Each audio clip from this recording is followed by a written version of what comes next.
આજકાલ છેલ્લા 3-4 વર્ષથી હું આઈવીએફ વર્લ્ડના બોર્ડિંગ એડવર્ટાઇઝમેન્ટ અને 10માંથી 3 થી 4 કપલને આઈવીએફ કરાવવાની જરૂર બી પડે છે. તમે વિચારો કે ઘણા બધા ફેમિલીમાં એક પેઢી પહેલાં અને ઘણા અર્બન ફેમિલીમાં 2 થી 3 પેઢી પહેલાં સંતાન પ્રાપ્તિ એટલે કે માતા પિતા બનવાનો જે ગોલ છે એ 20 વર્ષની આજુબાજુ આવી જતો, જે અત્યારે ઓન એન એવરેજ 30 વર્ષની આજુબાજુ આવે છે. તો ઇઝ ઇટ પોસિબલ કે આઈવીએફની પ્રોસિજર થ્રુ આપણે બેબીને ડિઝાઇન કરીએ કે લાઈક એના આંખના કલર, તેનો લુક, એવરીથિંગ? આપણે આઈવીએફથી બાળકને બેટર હેલ્થ આપી શકીએ. કઈ રીતે? પણ આઈવીએફ જ્યારે થશે ને ત્યારે મારી પાસે નાના નાના બચ્ચાઓ હશે એમના, જેમાંથી મારે સિલેક્ટ કરવાનું છે કે who is this is free અને who is this is free. તે જે બચ્ચા હોય છે તેમાંથી ગર્લ એન્ડ બોય એવું સિલેક્ટ થાય છે?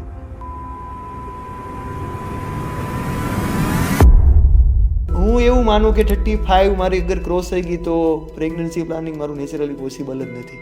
તો પુરુષોને તો ભગવાને એક આશીર્વાદ આપ્યા છે, સ્ત્રીઓ માટે ભગવાને ખબર નહીં શું કામ એવું કર્યું છે, પણ બહુ લિમિટેડ એક સાથે મૂકેલું છે.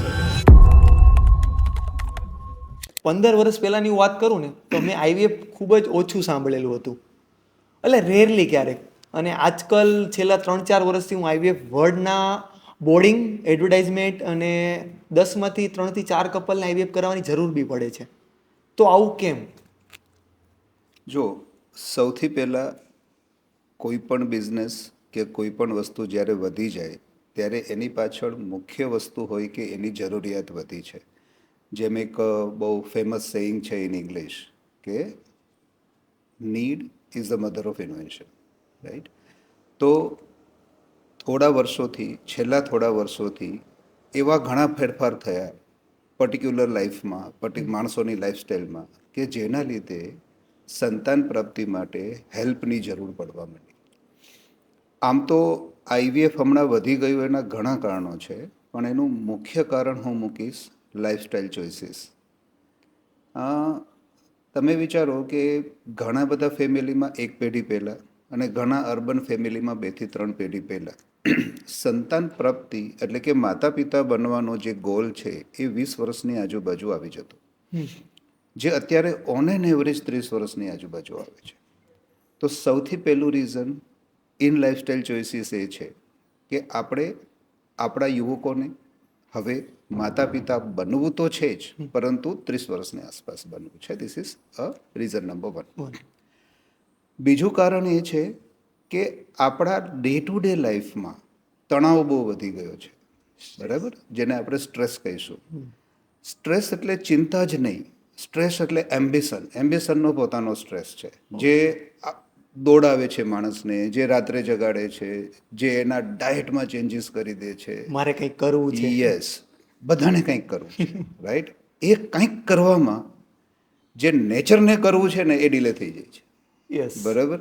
સો everybody is ambitious and everybody should be ambitious. અને એના લીધે શું થાય છે કે બાળક કે માતા પિતા બનવાનો જે ટાઈમલાઈન છે એ પાછળ જતી રહી છે. ધીસ ઇઝ જે મેં તમને રીઝન નંબર 1 કીધું એ, અને રીઝન નંબર 2 એ છે કે આપણા લાઈફમાં સ્ટ્રેસ બહુ આવી ગયો છે. વધારે પડતી એમ્બિશનના લીધે નાની નાની વાતમાં સ્ટ્રેસ આવી જાય છે, જે આજથી 2 જનરેશન પહેલાં તમે એને સ્ટ્રેસનું રીઝન જ નહોતા માનતા. એ વસ્તુથી છોકરાઓ આજે સ્ટ્રેસમાં આવી જાય છે. ફ્રિક્વન્ટ સ્ટ્રેસના લીધે બોડીમાં કંઈક ફેરફાર થાય છે, એના રિપ્રોડક્ટિવ સેલમાં ફેરફાર થાય છે, એની સેક્સ્યુઅલ ડિઝાયર્સમાં ફેરફાર થાય છે. This can be a reason number 2 which is a part of lifestyle choice. ત્રીજું છે ડાયટ. આઈ થિંક એ કોઈ ફર્ટિલિટી સ્પેશિયાલિસ્ટને પૂછવાની જરૂર નથી. As you are associated with health, તમે ઘણા બધાને પૂછતા હશો કે ડાયટ ચેન્જ થઈ ગયું છે. આપણા ડાયટમાં પ્રોસેસ ફૂડ બહુ વધી ગયું છે, નેચરલ ઇન્ગ્રેડિયન્ટ્સ બહુ ઘટી ગયા છે. Late night diet, irregular diet, એ બધી વસ્તુ. હા, yes. Pizza burger is a part of processed food. Alcohol drugs is unfortunate part of today's youth. તો આ બધી વસ્તુના લીધે અત્યારે જે વસ્તુ પહેલાં બાય ડિફોલ્ટ હતી કે બચ્ચું થઈ જ જતું હતું, એના માટે અત્યારે એફર્ટ્સ કરવા પડે છે. અને એ એફર્ટ્સમાં લોકો બહુ જલ્દી થાકી જાય છે અને એવું માનવા માંડે છે કે મને બચ્ચું નથી થતું, એટલે આઈવીએફ ઉપર આવી જાય છે. અમારા એક પેશન્ટે બહુ સરસ વાત કરેલી आवीने कीधुं, અમે પૂછ્યું કે what is your complaint? Sir जो पहले 9 चाहने पे भी हो जाता था वो अब चाहने पे भी नहीं हो रहा है. સો આ એક અમારે ડે ટુ ડે બોરિંગ ઓપીડીમાં થોડું થોડું ક્યારેક આવું ઇન્ટરેસ્ટિંગ વાત આવી જતી. ઓકે. સર એજ અ 10th સ્ટાન્ડર્ડ અથવા તો 12th સ્ટાન્ડર્ડના જે પણ સ્ટુડન્ટ છે સાયન્સના, એક ક્વેશ્ચન સ્કીપ થઈ ગયો કે આઈવીએફ સ્પેશિયાલિસ્ટ સુધી પહોંચવા માટેની જર્ની તમારી કેવી રહી હતી? લાઈક શું હોય છે એકેડેમિક જર્ની? જો મારી જર્ની થોડી અલગ હતી, પણ મારી જર્ની જેવી હતી એવી અત્યારે જર્ની રાખવાની જરૂર નથી. પણ એઝ યુ આસ્ક કે મારી જર્ની કેવી હતી, તો I joined BJ medical college in 1993 for MBBS. Okay. મેં એમબીબીએસ કર્યું ત્યારે ફર્ટિલિટી માટે IVF was not that famous અને લોકો ઓપ્ટ નહોતા કરતા. તો મેં ગાયનેકોલોજી ઓપ્ટ કર્યું because it was a good branch. અત્યારે બી છે, ત્યારે બી સારી હતી. ગાયનેકોલોજી કર્યા પછી I selected the field of oncology. Gynaec cancer માટેનું ફિલ્ડ મેં સિલેક્ટ કર્યું. ગુજરાત કેન્સર એન્ડ રિસર્ચ ઇન્સ્ટિટ્યૂટમાંથી મેં ગાયનેક કેન્સરનું સ્ટડી કર્યું and I worked for 3 years as a gynaec cancer specialist. Okay. પણ 2002 ને 2003ની સાલમાં શું થતું હતું કે જનરલી કેન્સર્સ બહુ લેટ ડાયગ્નોસ થતા હતા, અત્યારની જેમ જલ્દી ડાયગ્નોસ નહોતા થતા. So over 90% patient were incurable. તો થતું શું કે પેશન્ટ આવે, ડાયગ્નોસ કરીએ અને બહુ ઓછા કેસમાં કંઈ કરી શકતા હતા. તો ડેઇલી લાઈફ થોડી ફ્રસ્ટ્રેટિંગ, ડિપ્રેસિંગ થઈ. સો ઇન 2005-06 આઈ ડિસાઇડેડ કે let us move from bad news to the field of good news. Okay. Right. એટલે મેં મારી ગાયનેક ઓન્કોલોજી પ્રેક્ટિસ બંધ કરી and I moved for fertility. પછી વેરિયસ ઇન્સ્ટિટ્યૂટ ઓફ ધ વર્લ્ડમાંથી study કર્યું, કારણ કે ત્યારે અહીંયા ઇન્ડિયામાં કોઈ પર્ટિક્યુલર પાથ નહોતો ફોર ફર્ટિલિટી સ્પેશિયાલિસ્ટ. ઓકે. તો એક્રોસ ધ વર્લ્ડ અલગ અલગ જગ્યાએ જઈને સ્ટડી કર્યું, કોન્ફરન્સીસ એટેન્ડ કરી અને પછી ધીરે ધીરે by 2010 I started full fertility IVF practice. Fertility practice I started in 2004, but Okay. IVF practice I started in 2010. So that was my journey. પછી અમે જ્યારે કામ કરતા હતા ત્યારે અમને એવું લાગ્યું કે fertility is going to be a big thing. Unfortunately લોકોને એની વધારે જરૂર પડશે. તો અમે એક મોટી ઇન્સ્ટિટ્યૂટ બનાવી કે આખા વર્લ્ડની જે બી એડવાન્સ ટેકનોલોજીસ છે એ અમે એક રૂફ નીચે એક જ જગ્યાએ સુરતમાં આપી શકીએ. એના માટે હું અને ડૉક્ટર પંકજ અમે બંને સાથે મળી અને એક ઇન્સ્ટિટ્યૂટ બનાવી ઇન 2014, જેનું નામ છે bliss IVF fertility and andrology institute, જેની અત્યારે 7થી વધારે બ્રાન્ચીસ એક્રોસ ઇન્ડિયા છે. So that is my journey. હું સર તમારી સાથે પોડકાસ્ટ પહેલાં રિસર્ચ કરતો હતો થોડું ઘણું આઈવીએફ રિલેટેડ. તો મને છે ને ફેક્ટ કરતાં વધારે મિથ સૌથી વધારે જાણવા મળ્યા. એમાં પહેલું મેજર મિથ એ હતું કે આઈવીએફથી જે બેબી થાય છે તે સામાન્ય બેબી કરતાં અલગ હોય છે ઘણી બધી રીતે. મેન્ટલી, ફિઝિકલી તે નોર્મલ નથી હોતું, લાઈક ડેટ. તો એ બાબત ઉપર થોડુંક તમારું શું કહેવું છે? તમારા પ્રશ્નનો પહેલો જવાબ કે તમે ફેક્ટ કરતાં મિથ વધારે સાંભળી. તો આઈવીએફથી આપણે શું એચીવ કરીએ છીએ? પ્રેગ્નન્સી. તો પ્રેગ્નન્સી એ વર્ષોથી ચાલી આવી છે. પ્રેગ્નન્સી માટે લોકોના fix since thousands of years એક ફિક્સ પ્રોફોર્મા છે કે આ રીતે જ થાય, એક ખ્યાલ છે. હવે તમે એને એક જ જનરેશનમાં આખો ચેન્જ કરી નાખ્યો કે ભાઈ નહીં અમે લેબોરેટરીમાં બનાવશું. તો એને એક્સેપ્ટ કરવામાં ટાઈમ લાગે. એટલે લોકો જાત જાતનું વિચારે અને now because that is social media, જે વિચારે એ બધું પોસ્ટ કરે. તો એના લીધે because it is a very sudden change, તમને ફેક્ટ કરતાં મિથ વધારે. મિથ કરતાં બી એને હું ડાઉટ્સ કહીશ. બરાબર, લોકોને ડાઉટ જાય કે ભાઈ આવી રીતે થોડું પોસિબલ છે, આ તો બોડીમાં બને. એટલે પોતાની મનમાં જે શંકા કુશંકાઓ આવે છે એ બધી પોસ્ટ થાય છે અને તમે સાંભળો છો. બીજો આન્સર કે આઈવીએફથી બનતું બાળક નોર્મલ નથી હોતું. My answer is A myth છે, ફેક્ટ નથી. આઈવીએફથી બનતું બાળક બિલકુલ નોર્મલ હોય છે. બીજી વાત કે આઈવીએફથી બનતું બાળક વીક હોય છે, નોર્મલી ઇન્ટેલિજન્ટ નથી હોતું. Again this is a myth. ઊંધું છે, ઉલટું છે. આઈવીએફથી બનતું બાળક હેલ્ધી બી હોય છે અને મેન્ટલી શાર્પ બી હોય છે. હું કહું છું એટલે નહીં, પણ જેટલા પણ આઈવીએફ છે એમાંથી આઈવીએફ પેશન્ટના તમે લેશો તો તમને ખ્યાલ આવશે. હવે હું એવું નથી કહેતો કે આઈવીએફને લીધે બાળક હેલ્ધી બની જાય છે. હું એવું નથી કહેતો કે આઈવીએફ પ્રોસેસ બાળકને બુદ્ધિમાન બનાવે છે. નો. પણ તમે as a non medical person observe કરો કે એક કપલ કે જેને આઈવીએફથી એક સિંગલ પ્રેગ્નન્સી છે અને એક કપલ જેને નોર્મલી સિંગલ પ્રેગ્નન્સી છે વર્સિસ ટ્વિન્સ આઈવીએફથી છે અને ટ્વિન્સ નોર્મલ છે. તો જે આઈવીએફથી પ્રેગ્નન્સી છે ને એ લોકો બહુ ધ્યાન રાખે છે, ડાયટમાં ધ્યાન રાખે છે, ખાવા પીવામાં ધ્યાન રાખે છે, રેસ્ટમાં ધ્યાન રાખે છે.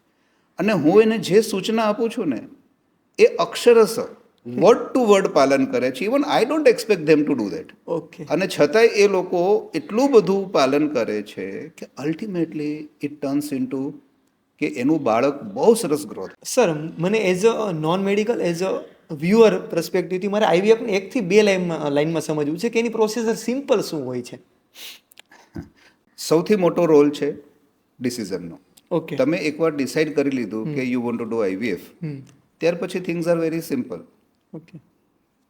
બહેન આવે છે, અમે એને ઇન્જેક્શન્સ આપીએ છીએ ફોર 10 days, જે જાતે ઘરે જ લે છે, હોસ્પિટલ બી આવવાનું નથી. ત્યારબાદ અમે એનું એક પિકઅપ કરીએ છીએ. એક પિકઅપ એ 5 મિનિટની પ્રોસિજર છે અને એને એનેસ્થેશિયાની જરૂર છે. એ થઈ જાય પછી એ ઘરે જાય છે અને ત્યારબાદ પોતાના કામે લાગી જાય છે. સેમ ડે અમે એના હસબન્ડના સિમેન લઈ લઈએ છીએ. એના હસબન્ડ પોતાની જોબ કરે છે. એ બંને પોતપોતાના કામમાં છે. હું અને અમારી ટીમ બેસી અને એના બાળકો બનાવીએ છીએ. ઓકે. 5-6 ડેઝમાં બાળકો રેડી થઈ જશે. અમે એને ફોન કરીને બોલાવશું કે જસ્ટ કમ હિયર. એ લોકો પાછા આવશે. બેન, હસબન્ડની તો જરૂર બી નથી. બેન આવશે, અમે એના ગર્ભાશયમાં બાળક ટ્રાન્સફર કરી દઈશું. જે 2 મિનિટની પ્રોસિજર છે. 2-3 કલાક આરામ કરાવીને ઘરે મોકલી દઈશું. That's the end of IVF. Okay. તો there is no cut, no stitch, no overnight hospitalization. Okay. એટલે આઈવીએફની અંદર ખરેખર ફિઝિકલ ચેલેન્જ નથી. આઈવીએફની અંદર ખરેખર પેઇન નથી. આઈવીએફની અંદર ઇમોશનલ લાયબિલિટી છે. I will not use the term liability, પણ લેબિલિટી છે. ઓકે. તો ઇમોશનલી પેશન્ટ્સને બહુ ઉતાર ચઢાવ આવે છે. મને થશે કે નહીં, મને થશે કે નહીં. બીજું કે આઈવીએફની બહુ મોટો ફોબિયા છે, તો મને શું થશે, શું થશે. જે બી પેશન્ટ આઈવીએફમાંથી પસાર થઈ જાય છે ને એને પૂછશો તે કહેશે ઓહો આમાં તો કંઈ કશું નથી. નથી. હા ઓવરથિંક કરતા હોય છે. હા. અને સર, તમે જેમ કીધું ને કે 5 દિવસ અમારી પાસે હોય છે સ્પર્મ એન્ડ એગ, અને અમે લેબમાં બનાવીએ છીએ. તે વર્ડ ઉપરથી મેં ઇમેજીસ થોડા જોયેલા, એઆઈ દ્વારા જનરેટ કરાવેલા, કે કોઈ કાચની પેટીમાં બાળક હોય, સાયન્ટિસ્ટ લાઈક ડોક્ટર ટાઈપના કોઈ ઊભા હોય છે અને બહુ બધા બેબી હોય છે અને ડિઝાઇનિંગ ચાલુ હોય છે. તો ઇઝ ઇટ પોસિબલ કે આઈવીએફની પ્રોસિજર થ્રુ આપણે બેબીને ડિઝાઇન કરીએ કે લાઈક એના આંખના કલર, તેનો લુક, એવરીથિંગ? સૌથી પહેલાં તો ડિઝાઇન ભગવાને બહુ સરસ બનાવી છે. How to improve that, number 1. એટલે કે એનાથી વધારે સારી ડિઝાઇન બનાવવાની જરૂર જ નથી. બીજું કે શું આઈવીએફ દ્વારા બાળકને ડિઝાઇનર બનાવી શકાય છે? તો what do you mean by the word design? શું તમારે એનો લુક ઇમ્પ્રૂવ કરવો છે? તો લુક તો એમના પેરેન્ટ્સથી ઇનહેરિટ થઈને આવશે, બરાબર? અને એ બહુ સરસ જ હશે. એટલે we need not to change the look. સૌથી ઇમ્પોર્ટન્ટ શું છે કે શું એ આપણે બાળકને હેલ્ધીયર બનાવી શકીએ? So if you mean designer, better ડિઝાઇનથી તમારો મતલબ બેટર હેલ્થ છે, દેન યસ, આપણે આઈવીએફથી બાળકને બેટર હેલ્થ આપી શકીએ. કઈ રીતે? તો ઘણા પેરેન્ટ્સમાં થેલેસેમિયા, હિમોફિલિયા, મસ્ક્યુલર ડિસ્ટ્રોફીઝ, કન્જેનાઇટલ અમુક કેન્સર્સ જેમ કે બ્રેસ્ટ કેન્સર, ઓવેરિયન કેન્સર, આવા બધા કેન્સર્સ છે. અથવા તો એમને બીક છે કે મારા બાળકમાં આ તકલીફ આવશે કે નહીં. તો there is very important thing in IVF કે જેને આપણે પ્રી ઇમ્પ્લાન્ટેશન જીનેટિક સ્ક્રીનિંગ અને અથવા તો ડાયગ્નોસિસ કહીશું. કે જે બાળકો બને એ બધા બાળકોમાં અમે સ્ક્રીન કરીએ ઓકે. કે કયું બાળક ડિસીઝીસથી ફ્રી છે, જે ડિસીઝીસની ફેમિલીને બીક છે. તો જે બાળક એ ડિઝીઝથી ફ્રી છે એ બાળક જ અમે ટ્રાન્સફર કરીએ તો પ્રેગ્નન્ટ થતાં પહેલાં જ પેરેન્ટ્સને ખબર છે કે મારા બાળકમાં આ પ્રોબ્લેમ નહીં આવે. If you mean this by the design, yes, we can make or we can improve the design. તો આ રીતે જે હેલ્ધીયર બેબી પ્રાપ્ત કરવું ને એ આઈવીએફનું હ્યુમન કાઇન્ડને એક બહુ મોટું વરદાન છે. ઓકે. એટલે પેરેન્ટ્સમાં જો કોઈ ગંભીર રોગ હોય, લાઈક તમે કીધું એમ થેલેસેમિયા છે, કેન્સરની હિસ્ટ્રી છે ફેમિલીમાં, તો બી આપણે આઈવીએફ ચૂઝ કરી શકીએ, નોટ ઓનલી ફોર ઇનફર્ટિલિટી? તો આઈવીએફ ચૂઝ કરવું જ જોઈએ. ઓકે. કારણ કે આપણે એક ડિઝીઝવાળા બાળકને જોઈએ અથવા તો બાળકને ડિઝીઝ આવે જ નહીં, એ કેટલી મોટી વાત છે. Then why should not one choose IVF? એમને કરવું જ જોઈએ. IVF is the way. IVF થી નહીં સુધરે, પણ આઈવીએફ જ્યારે થશે ને ત્યારે મારી પાસે નાના નાના બચ્ચાઓ હશે એમના, જેમાંથી મારે સિલેક્ટ કરવાનું છે કે હુ ઇઝ ડિસીઝ ફ્રી અને હુ ઇઝ ડિસીઝડ. ઓકે. તો જે ડિસીઝ ફ્રી છે એને જ હું મધરને આપીશ અને એ જ ઇમ્પ્લાન્ટ થશે ને એના દ્વારા જ પ્રેગ્નન્સી રહેશે. એટલે ત્યારથી જ ખબર પડી જાય. યસ, મેં કહ્યું ને કે પ્રી ઇમ્પ્લાન્ટેશન એટલે કે પ્રેગ્નન્સી રહ્યા પહેલાંનું જ નિદાન છે અને એને જ આપણે અંદર ટ્રાન્સફર કરશું અને એ નોર્મલ બાળક વડે જ મધર પ્રેગ્નન્ટ થશે. તો ઘણા બધી નેગેટિવ ન્યૂઝ બી એવી છે સર. મોસ્ટ સાઉથમાં મેં જ્યારે રિસર્ચ કરતો હતો, મિથ મેં તમને કીધું એમ સૌથી વધારે જાણવા મળ્યા. તો એમાં નેગેટિવ ન્યૂઝમાં એવું બી જાણવા મળ્યું કે આઈવીએફ બેબીમાં ઘણા વર્ષો પછી હસબન્ડ વાઈફને એવું ખબર પડે છે કે આ અમારું બેબી નથી, બાય ડીએનએ ટેસ્ટિંગ. લાઈક કે એ મેં થોડુંક ડિટેલમાં વાંચ્યું તો ખબર પડ્યું કે એમાં સ્પર્મ બીજા કોઈનું યુઝ થયું છે ડ્યુરિંગ ધ આઈવીએફ પ્રોસિજર. તો સર આવું કેમ થાય છે ને આ શું છે? જો આવું થવું જ ન જોઈએ અને એ ફર્ટિલિટી સેન્ટરની એક પ્રાથમિક જવાબદારી છે કે જે કપલને પોતાના જ સ્પર્મ છે અને પોતાનું જ ઓવમ છે અને સારું છે અને એમની ઈચ્છા જ છે કે મારા પોતાના જ બીજથી બાળક થાય, એને એના પોતાના જ બીજ યુઝ કરવા એ જે તે સેન્ટરની જવાબદારી છે અને એ રીતે જ થવું જોઈએ. ઘણા બધા કેસીસમાં એવું બી હશે ને કે આઈવીએફ બી ના પોસિબલ હોય ને આઈવીએફ થ્રુ બી બેબી ના પોસિબલ હોય. ત્યારે તમારું શું પેરેન્ટ્સ માટે મતલબ નેક્સ્ટ કાઉન્સેલિંગ અથવા તો શું હોય છે, મારે તે જાણવું છે. અને કન્ડિશન કઈ હોય છે જો બેઝિકલી? સૌથી પહેલાં તો જ્યારે બેબી આઈવીએફ કે કોઈ રીતે પોસિબલ જ નથી અને પેરેન્ટ્સને ખરેખર માતા પિતા બનવું છે, તો એ લોકો પાસે તો એક ગ્રેટ ઓપોર્ચ્યુનિટી છે to do a very noble work, જેને આપણે કહીશું adoption. Yes. Right? There are lot many parentless homeless children are there waiting for the right family. So હું તો એવું કહીશ કે it is even better than IVF. બરાબર? જ્યારે પોસિબલ નથી અને તમારે માતા પિતા બનવું છે, you need somebody to love, you need somebody to give your love. Why not to adopt? So મારી એડવાઇસ છે, ગો એન્ડ એડોપ્ટ. હવે એ કન્ડિશન કઈ હોય છે? તો એ કન્ડિશન નાવડેઝ ઓલમોસ્ટ કોઈ નથી. ધારો કે પહેલાં એવું હતું કે ગર્ભાશય નથી તો બાળક કેવી રીતે થાય, બટ નાવડેઝ સરોગસી છે. બરાબર? સરોગસી એક ઓપ્શન છે કે જ્યારે ગર્ભાશય ન હોય તે છતાં પણ તમે માતા પિતા બની શકો. એટલે મેં સર્ચ કર્યું ને ત્યારે કરણ જોહર સાથે આ વર્ડ કનેક્ટેડ છે, તો સરોગસી એ બી થોડુંક એક્સપ્લેન કરજો હવે શું છે. સી આપણે જે વાત કરી that was a case of personal choices. Okay. When somebody don't want to marry they need to rent a uterus. પરંતુ મેં તમને પહેલાં જ કહ્યું કે હવે there are certain legal restrictions. તો સાયન્સની રીતે એવી કોઈ કન્ડિશન નથી કે તમે પેરેન્ટ ના બની શકો. જેમ કે એક પોપ્યુલર બિલીફ છે કે સ્પર્મ ના હોય તો પેરેન્ટ ફાધર ના બની શકે, પણ એના માટે સ્પર્મ ડોનેશનનો ઓપ્શન છે. જો એ કપલને, ફેમિલીને અને પર્ટિક્યુલરલી એ મેલને ઓકે હોય તો સ્પર્મની બેંક હોય છે, એમાંથી એ સ્પર્મ લઈ અને બીજાના સ્પર્મ દ્વારા એ પ્રેગ્નન્ટ થઈ શકે છે, ઓકે. જો એમને અનુકૂળ હોય તો. કોઈને બીજ નથી, મેનોપોઝ આવી ગયો છે, તો પણ એ બીજાના બીજ દ્વારા માતા પિતા બની શકે છે. કોઈના ગર્ભાશય નથી તો બીજાના ગર્ભાશય દ્વારા પણ માતા પિતા બની શકે છે.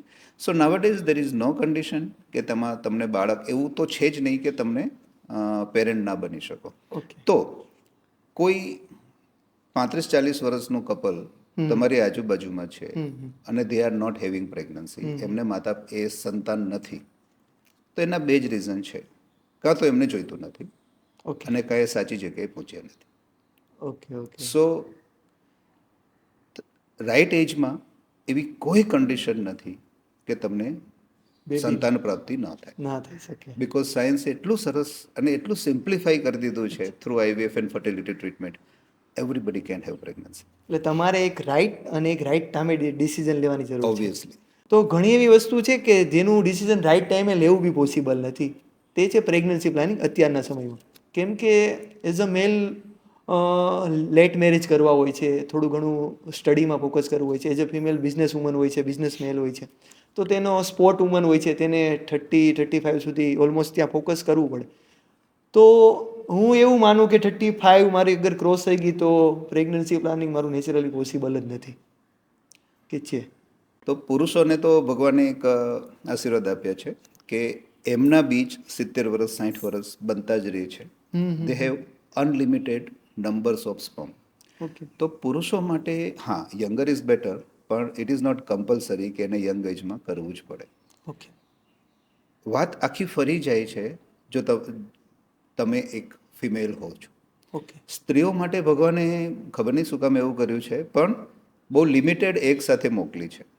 જ્યારે પણ કોઈ એક ગર્લ બોર્ન થાય ત્યારે એની પાસે જે એગ છે એ ઘટે જ છે, વધતા ક્યારેય નથી.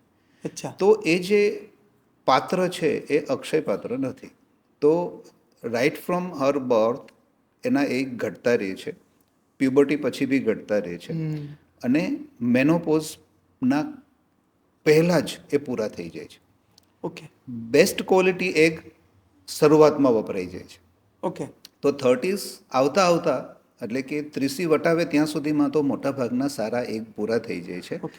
40 પૂરા થાય ત્યાં સુધીમાં તો નબળા એગ બી પૂરા થઈ જાય છે. તો ઓકે. આ એક લિમિટેશન છે હમ. કે જ્યારે કોઈ પણ વ્યક્તિ પ્લાનિંગ કરે એને ત્યારે ધ્યાનમાં રાખવાનું. જેમ કેરિયર પ્લાન કરો છો એવી રીતે તમારે ઓબ્સ્ટેટિક કેરિયર એટલે કે તમારા પોતાના બાળકો માટેનું જે કેરિયર છે એ બી તમારે પહેલેથી જ પ્લાન કરવું જોઈએ. ઓકે. તો જો શક્ય છે તો બિલકુલ તમે સંતાન પ્રાપ્તિને અને પ્રેગ્નન્સીને પ્રાયોરિટી આપો. હું ખાસ કરીને ફિમેલને કહું છું, એટલે ઓટોમેટિકલી હસબન્ડને બી લાગુ પડે જ છે. તો પહેલાં તો તમારા પ્લાનિંગમાં એને ઇન્ક્લુડ કરો.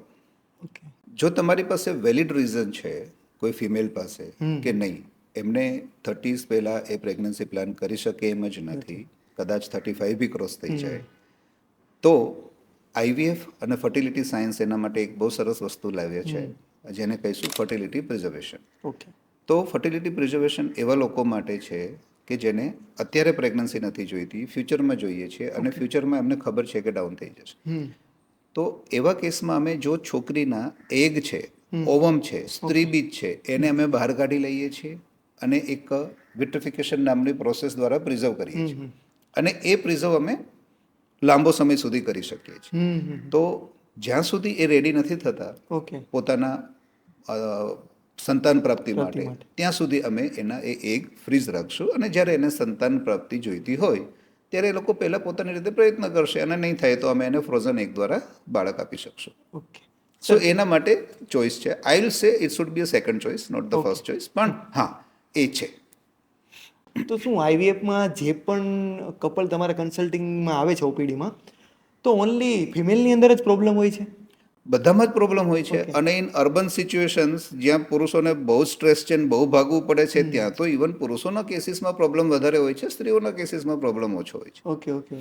તો આઈવીએફની જે પ્રોસિજર છે તેમાં મેં જોયું એક્સપેન્સિવ, કોસ્ટલી એવા વર્ડ બી એની સાથે કનેક્ટેડ છે. તો એ બાબત ઉપર તમારું કંઈ શું કહેવું છે? આઈવીએફ કોસ્ટલી છે? Unfortunately yes. આઈવીએફ એ મોંઘું છે કારણ કે એની દવાઓ મોંઘી છે. શું બહુ મોંઘું છે? આઈ વિલ સે નો. હવે કોઈક આઈવીએફની કોસ્ટ જ્યારે વિચારે છે ને ત્યારે શું વિચારે છે કે ભાઈ પ્રેગ્નન્સી રાખવામાં તો ખર્ચો હતો જ નહીં, ઓકે. અને ખર્ચો આવ્યો છે, બરાબર? એટલા માટે 0 વર્સિસ સમથિંગ તો ઇન્ફિનિટ પર્સન્ટ ઓફ રાઇઝ છે, બરાબર? એટલા માટે લોકોને આઈવીએફ મોંઘું લાગે છે. આઈવીએફમાં મુખ્ય ખર્ચો દવાઓનો છે, ટેકનોલોજીનો બી ખર્ચો છે, બટ વિથ કોમ્પિટિશન ટેકનોલોજીનો ખર્ચો ઘટતો જાય છે. તો આઈવીએફ મોંઘું છે? હા મોંઘું છે. બહુ મોંઘું છે? આઈ સે નો. હવે આપણે કંઈ પણ વસ્તુ સ્પેન્ડ કરીએ છીએ એની સામે આપણે શું મેળવીએ છીએ એના ઉપરથી એ જે આપણે સ્પેન્ડ કરીએ છીએ ને એની ક્વોલિટી ડિસાઇડ થાય છે. યસ. તો એક્સ અમાઉન્ટ ઓફ મનીથી if someone can get a child, yes. શું એની પ્રાઇસ મૂકવી પોસિબલ છે? રાઈટ. આપણે એફોર્ડેબિલિટી જોવી પડે. હવે જે વધતી કોમ્પિટિશન છે ને એ કામ કરી જ રહી છે, બરાબર? જે વસ્તુ બહુ જ આઉટ ઓફ રીચ હતી ને એ અત્યારે ઘણી બધી એફોર્ડેબલ થઈ ગઈ છે. તો જેટલું લોકો વિચારે છે ને એટલું મોંઘું આઈવીએફ નથી. વોટ આઈ કેન સે, હા આઈવીએફ દરેક કપલ માટે જુદો જુદો ખર્ચ લઈને આવે છે, કારણ કે આઈવીએફમાં પ્રોસિજર, હોસ્પિટલ સ્ટે, મેડિસિન અને મેડિકલ ટેસ્ટ હોય છે. તો દરેકે દરેક વ્યક્તિ માટે જુદું જુદું હોય છે. What you can do is go to a hospital, consult a doctor, અને એમને પર્ટિક્યુલર પેકેજ પૂછી લો કે મને A to Z કેટલો ખર્ચ આવશે. એ ખર્ચ પૂછ્યા પછી હમ. તમે ડિસિઝન લો. Okay. કંઈ સાંભળી વિચારીને અને ઓનલાઈન જોઈને તમે ડિસિઝન ના લો. ના એક વ્યક્તિને એક્સ ખર્ચો થયો હોય તો બીજાને 3x થાય અને ત્રીજાને એના કરતાં 50% ખર્ચ થાય. So you Yes. Can not say કે આને આટલો થયો તો મને આટલો જ થશે. નંબર 1, આઈવીએફ મોંઘું છે? હા, મોંઘું છે. ખૂબ મોંઘું છે? ના, ખૂબ મોંઘું નથી. આઈવીએફ દ્વારા જે વસ્તુ મળે છે એ છે સંતાન પ્રાપ્તિ, અને એ પ્રાઇસલેસ છે. હમ સો આવી બધી વાતોમાં તમે તમારું ડિસિઝન મોડું નહીં કરો. નહીં go ahead and get the joy of parenthood. જે પરિવારમાં એક ખુશી લાવવાનું છે જેની કોઈ વેલ્યુ જ નથી, તમે કહ્યું એમ. ઓબ્વિયસલી નથી. અને અમે તો જોઈએ છીએ. અમે we are regularly વિટનેસિંગ the joyful tears. અત્યાર સુધીમાં કેટલા પરિવાર સર તમે તમને ખુશીનો ખરેખર જરિયો? કાઉન્ટ નથી રાખ્યું, પણ as we are running more centers across the Gujarat, Okay. તો ઓલમોસ્ટ મોર દેન 14,000-15,000 થઈ ગયા હશે. But we are very happy with our job, અને it Yes. Is giving an immense job satisfaction. સરસ. અને આ સર 15-16 હજાર જે પણ કેસ છે, 14-15 હજાર, તેમાંથી એકદમ સેન્સિટિવ કેસ અત્યાર સુધીનો તમારો સ્પેશિયલ, એક સેન્સિટિવ વેથી અને એક ફની વેથી અથવા તો હિસ્ટ્રી વેથી જે તમને ખૂબ સારી રીતે યાદ હોય અત્યાર સુધીમાં આઈવીએફનો સ્પેશિયલ. આઈ નોટ સે કે એ કોઈ પણ રીતે ફની છે, but it was full of emotions. Okay. એક મિડલ એજ 48 યર્સનું કપલ હતું, જેમાં ફિમેલ 48, હસબન્ડ 49 હતા. દે વિટનેસ્ડ અ ટેરિફિક એક્સિડન્ટ. એમની નજર સામે એમના 2 બચ્ચા એક્સિડન્ટમાં એક્સપાયર થઈ ગયા. Okay. One got expired on the site, અને બીજાને બ્રેઇન ડેમેજ થયું, અને એને ઓર્ગન ડોનેશન કર્યું. ઓકે. હવે આ કન્ડિશનમાં દે કેમ ટુ અસ. એમનો ફેમિલી મારી પાસે લઈને આવ્યા, અને they were in tremendous shock. Yes. હવે એમને નેચરલી સંતાન પ્રાપ્તિ પોસિબલ નહોતું, number 1. Number 2, they were not in a mental capacity કે they go ahead and make a baby. પણ એમના ફેમિલીને એવું લાગ્યું કે કોઈ પણ પ્રકારનું આશ્વાસન એમને નોર્મલ નહીં કરી શકે unless until they get a pregnancy. They opted, and we had done. We got successful pregnancy in them, and they delivered a girl and a boy. Yes. That was, you can say that કે મને છેલ્લા શ્વાસ સુધી યાદ રહેશે. So it was an immense joy. મારે ગૂસબમ્પ આવી ગયા. Unfortunately, આ પ્રકારના કેસીસ હવે તો બહુ બધા વધી ગયા, કારણ કે we are living in a 1 or 2 child family now. Yes. એટલે બહુ સેન્સિટિવ. અત્યારે બી છે ને, જ્યારે બી જે એના બાળકોની જેને આપણે તિથિ કહીશું કે એન્યુઅલ ડે આવે કે જ્યારે એક્સપાયર થયા છે, તે always put to this photograph and to new kids photograph, and they says that they reborn in Yes. This form. So beautiful. આપણે એને beautiful part of the job કહીશું. So it is the greatest gift of science, fertility science, to the mankind. અને sir મારો last question એ જ છે કે શું sir ટેકનોલોજીમાં આઈવીએફ સ્પેશિયલ શું આવી રહ્યું છે, તો આપણે શું એક્સપેક્ટ કરી શકીએ ઇન ફ્યુચર? એક્સપેક્ટ તો આપણે બહુ બધું કરી શકીએ છીએ, કારણ કે આઈવીએફ ને ફર્ટિલિટી સાયન્સ જે છે ને, એ અત્યારે એની ઇન્ફન્સીમાં છે. જે ઇનોવેશન્સ આવ્યા, ક્રાંતિકારી ઇનોવેશન્સ, એ લાસ્ટ 20 યર્સમાં આવ્યા છે, કે જેનાથી આઈવીએફના સક્સેસ રેટ બહુ વધી ગયા, એક્સપેન્સીસ બહુ ઘટી ગયા. એના લીધે એ રિસર્ચ સેન્ટરમાં રિસર્ચ ઓરિએન્ટેડ રહેવાના બદલે લોકભોગ્ય બન્યું અને પ્રેક્ટિકલ બન્યું. ઓકે. એને હજુ 20 વર્ષ થયા છે. મેનકાઇન્ડને લાખો વર્ષ થયા, હજારો વર્ષ થયા છે, એની સામે આ 20 વર્ષ થયા. એટલે it is in very much infancy. તો આપણે તો એને હજી બહુ બધું જોવાનું છે. યસ. પણ what I can see is કે pre implantation genetics is a big thing. Yes. હવે વોટ ઇફ સમબડી સેઝ કે દેર ઇઝ સમથિંગ કે જેના દ્વારા અમે એવું કરી શકીએ કે તમારા બાળકને કેન્સર ના થાય, Yes. તમારા બાળકને બ્લડ ડિઝીઝ ના થાય.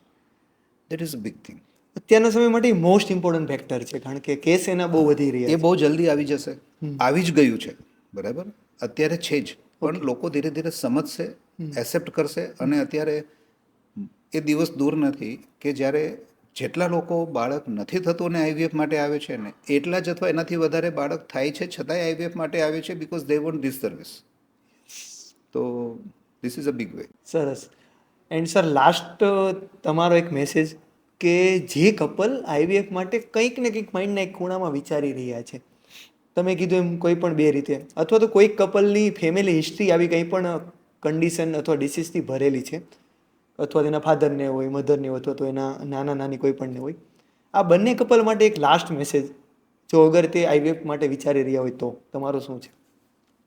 જો તમે ખરેખર આઈવીએફ માટે વિચારી રહ્યા છો તો short and sweet, don't waste your time, get it done ASAP, as soon as possible.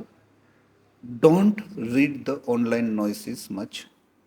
Online search કરો, ક્વેશ્ચન્સ જનરેટ કરો, ડૉક્ટર પાસે, અમારી પાસે આવો and find the answers. Online platform is very good for generating questions, it is not good for getting answers. Yes.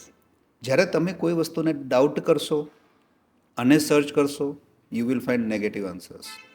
જ્યારે તમે કોઈ વસ્તુને વિશે પોઝિટિવ હશો અને સર્ચ કરશો, you will find positive answers. પણ જ્યારે લોકો ડાઉટમાં હશે ત્યારે મોસ્ટલી એમને નેગેટિવ આન્સર્સ મળશે. તો use social media wisely, generate questions, go to nearby doctor, come to us Bliss IVF, we have it across India, and get the answers. But જે most important factor છે સંતાન પ્રાપ્તિ માટે, અને ખાસ કરીને આઈ યુઝ હેલ્ધી સંતાન પ્રાપ્તિ માટે, એ છે ટાઈમ. એજ વધશે ઇઝ નોટ ગુડ. સો તમે વિચારો, ક્વેશ્ચન્સ કરો, આન્સર કરો, but gate it done ASAP.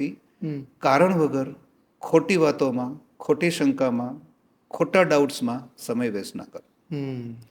IVF એટલું બધું મોંઘું નથી, આઈવીએફમાં પેઇન નથી, આઈવીએફમાં ઓપરેશન નથી, આઈવીએફમાં જોય છે. Thank you so much sir for your time. અને અત્યારે અને આજે સ્પેશિયલી મને ઘણી સારી એવી જાણકારી મળી. આઈ હોપ કે આપણા વ્યુઅરને બી પસંદ આવી હશે. Thank you. Thank you. Thank you.